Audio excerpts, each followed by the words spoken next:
Hello កែវាមកកាន់ការស្មារតីនៅសាររ៉ាបងខ្ញុំមកដល់ទីដល់ចង់ប្រាប់អ្នកគ្នាថាមកយកសស្មារតីអត់ប្រហែលខ្ទង់មកទឹកហ្នឹងខ្ញុំចង់និយាយថាមកយកហ្នឹងគឺខ្ញុំដោយសារតែខ្ញុំហ្នឹងគឺមានបញ្ហាមួយចំនួន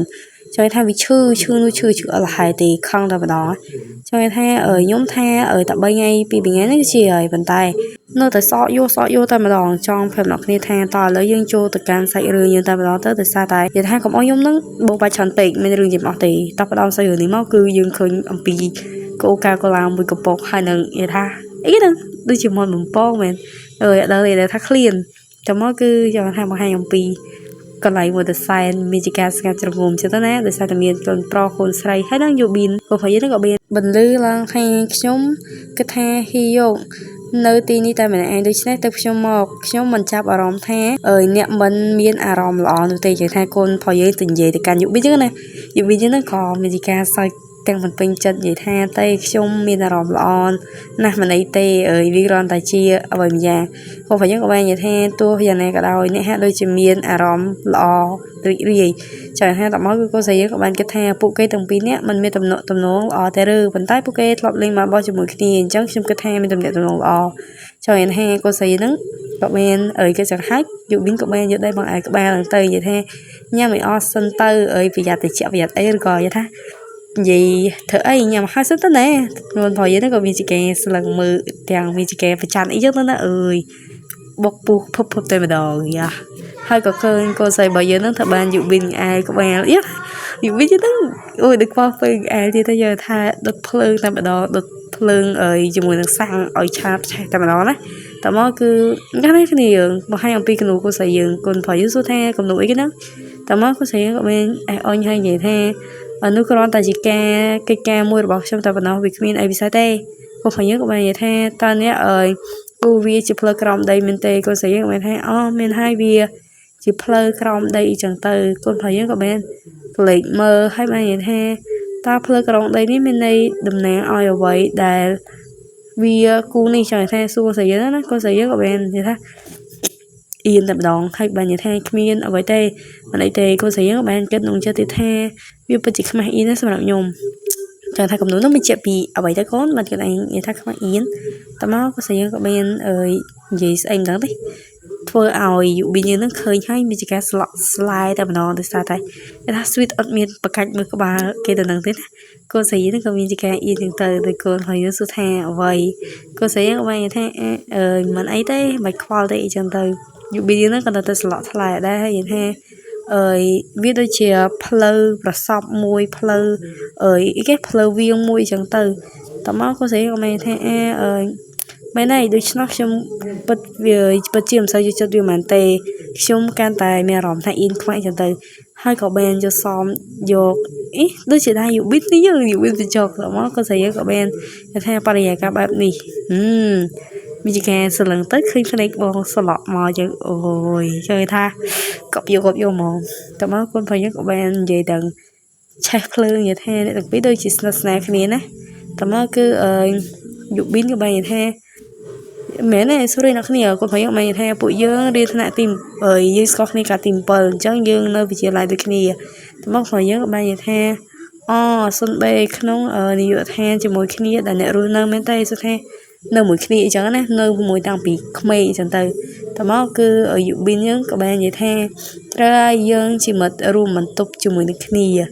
យ៉ាតែមកក៏យើងក៏បាននិយាយថាដោយសារតែចិត្តស្និទ្ធនឹងគ្នាខ្លាំងម្ល៉េះខ្ញុំសន្មតថាអ្នកដឹងអ្វីពីគ្នាច្រើនណាតែមកយូប៊ីហ្នឹងក៏បាននិយាយថាខ្ញុំដឹងថាអ្នកទាំងពីរធ្លាប់ដេកជាមួយគ្នាយើងថាហត់ម៉ែហើយកូនស្រីយើងក៏បានព្រោះកូកាចេញពេញហ្នឹងទៅដោយសារតែលើមែនតើលើខ្លាំងមែនតើខ្វះអីនិយាយតែមកកូនស្រីយើងក៏បាននិយាយថាតើនោះជាប្រភេទព័ត៌មានអ្នកចែករំលែកឲ្យគេដឹងដែរមែនទេហត់ម៉ែតែមកគឺយូវិនមកនិយាយថាមើលហើយនោះហើយមិនមែនទាំងអស់ទេឬតើខនអន្តៈអ្នកតែជាតារាកំពូលមែនទេក៏ស្អីយើងមានការឆ្ងល់យកហើយតែមកយូវិនក៏បាននិយាយថាគាត់ក៏ធ្លាប់ធ្វើល្អក្នុងនាមជាកំពូលម្នាក់ដែរហើយបើជាមិនសាក់នៅពីក្រោមគាត់តអញហត់ម៉េចតែមកគឺគាត់ស្អីក៏បានគិតថាតើគាត់កំពុងតែនិយាយអ្វីបែបនេះគាត់ស្រាប់តែនិយាយពាក្យថាហើយកូនប្រុសយើងក៏បាននិយាយទៅកាន់ថា វាហាក់ដូចជាអ្នកទាំងពីរហាក់ធ្លាប់ធ្វើវាពីមុនមកអុយស្រីទៅហើយយល់ថាឆេះឡើយតិចទៀតតមកយូប៊ីហ្នឹងអាតបំឈឺយកឈើរកបាយថាត្រូវឲ្យពួកយើងធ្លាប់ធ្វើវាម្ដងអើយហត់មកហើយកូនស្រីយើងវាជាការចោះយ៉ាស់គួរឲ្យបានស្រីឡើងផ្អើគេពីនឹងមកសុទ្ធថាចូលទៅអើយហត់មែនតើហើយកូនស្រីយើងក៏បានងើបចេញពីតុឆ្វិចចឹងថាទៅប្រាប់បងទៅថាកុំឲ្យបងយកច្រឡំវាថាថ្ងៃនោះខ្ញុំមិនដឹងអីទេខ្ញុំបានស្លាប់បាត់ហើយនិយាយថាខ្ញុំបានស្លាប់បាត់ស្មារតីទៅតែយូប៊ីក៏បាននិយាយថាអ្នកស្រវឹងខ្លាំងណាស់ពេលនោះអ្នកចូលបន្ទប់របស់ខ្ញុំហើយទំៀលលើក្រែខ្ញុំអ្នកពិតជាធ្វើវាល្អណាស់ហត់មែនតែមកព្រោះយើងបាននិយាយថាអ្នកទាំងពីរដូចជាចិត្តស្និទ្ធគ្នាជាងការរំពឹងទុករបស់ខ្ញុំទៅទៀតចឹងទៅហើយក៏ស្រីយើងក៏មានជាការច្រឡោតនិយាយថា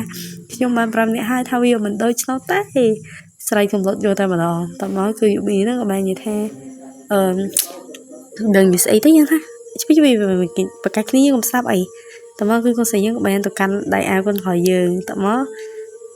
ក៏ស្រីយើងបាននិយាយថាគ្រាន់តែមិនអើពើនឹងគាត់អ្នកកុំបារម្ភពេកអីចឹងណាកូនខយយើងក៏បាននិយាយថាសើចទៅមិនសមថាខ្ញុំយល់ហើយវាមានន័យថាអ្នកបានធ្វើខុសជាមួយគ្នាពេលស្វឹងតមកយូប៊ីក៏បាននិយាយថាកំហុសខ្ញុំពិតជាខកចិត្តនឹងគាត់អន្តៈខ្លាំងណាស់ដោយសារគាត់ធ្វើវាមិនសូវបានល្អតមកគឺចង់និយាយថាកូនស្រីហក់ទៅវ័យគេយកទៅម្ដងហើយគាត់បាននិយាយថាឈប់ភ្លាមឈប់និយាយពីអត់បានការភ្លាមទៅហើយកូនស្រីហ្នឹងក៏មើលមកអញ្ចឹងទៅដោយសារតែឃើញគេ sweet មួយគ្នានិយាយថាមាន sweet ទៅណាគាត់គេលេងមួយគ្នាក៏ប្រចាំដែរតែមកកូនស្រីយើងក៏បាននិយាយថាខ្ញុំត្រូវទៅតើឥឡូវនេះតើអ្នកទាំងពីរនឹងស្នាក់នៅជាមួយគ្នាយូរបន្តិចទៀតទេចង់និយាយថានៃចាក់ដោសាហាវតែមកក៏ស្អីយើងក៏បានបោះសក់យូប៊ីនហ្នឹងបាននិយាយថាលឿនម្លេះហើយតែបីមែនទេតែមកគឺកុំស្អីយើងបានកាន់កតាបហើយបាននិយាយថាមែនហើយអ្នកដឹងទេខ្ញុំមកទីនេះដើម្បីឃើញមុខអ្នកតែប៉ុណ្ណោះក៏ស្អីយើងក៏បាននិយាយថាទម្លាក់ទឹកមុខហើយបាននិយាយថាគ្មានអ្វីដែលយើងអាចធ្វើបានទៀតទេណោះបន្តពីពេលនេះតមកក៏ស្អីហ្នឹងក៏បាននិយាយថាតោះតើជួបគ្នាពេលយើងចប់ការវិភាគដល់ខ្សែមមីញឹកនេះយេក៏ខឹងគ្នាទេតមកគឺកូនប្រុសយើងក៏បាននិយាយថា sorry ខ្ញុំមិនដឹងឡើយនោះគឺកូនស្រីយើងមកនិយាយថាខ្ញុំឆាប់ត្រឡប់ទៅវិញទៅតមកកូនប្រុសយើងក៏បានបិទទ្វារក្រាំងអីចឹងទៅចង់និយាយថាឥឡូវនេះកូនស្រីហ្នឹងគឺមានការឈរថ្មឹងដូចរូបចម្លាក់ហើយលោកដៃបាយគេចឹងទៅហើយកូនស្រីហ្នឹងក៏ប្រកាសដាក់យូប៊ីនចឹងទៅតមកគឺកូនស្រីយើងមកនិយាយថា